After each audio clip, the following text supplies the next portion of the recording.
Au nom d'Allah, le tout miséricordieux, le très miséricordieux, louange à Allah, et que la prière et le salut soient sur le messager d'Allah, sur sa famille, ses compagnons et ses suiveurs avec bienfaisance, jusqu'au jour de rétribution.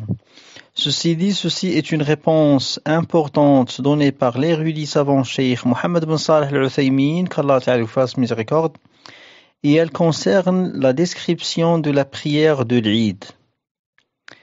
Le questionneur dit: clarifiez pour nous la manière de la prière des deux fêtes, Salatul Eidain.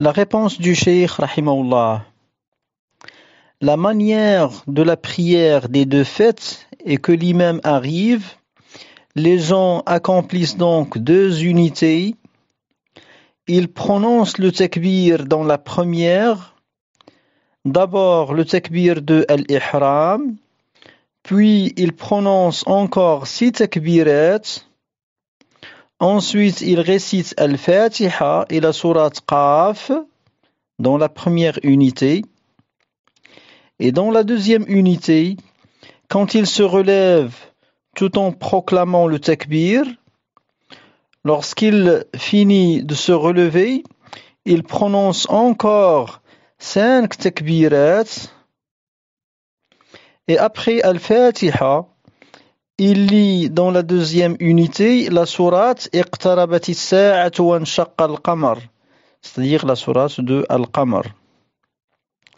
Le prophète, que la prière et le salut soient sur lui, récitait ces deux sourates dans la prière des deux fêtes.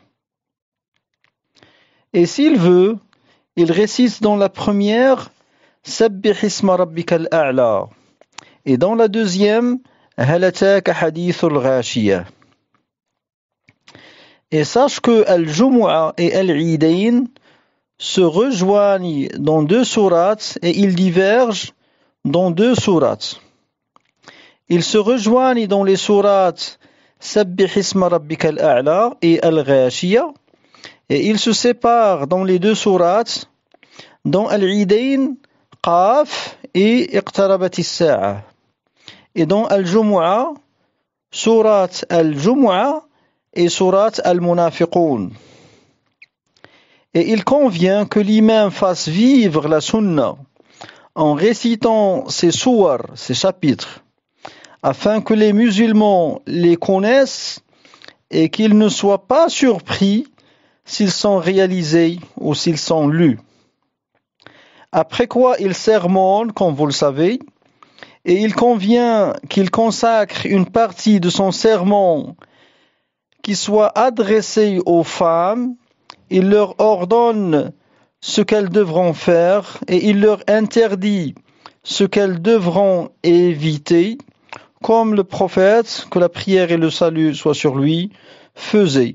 Fin de la réponse du cheikh, walhamdulillahi rabbil alamin.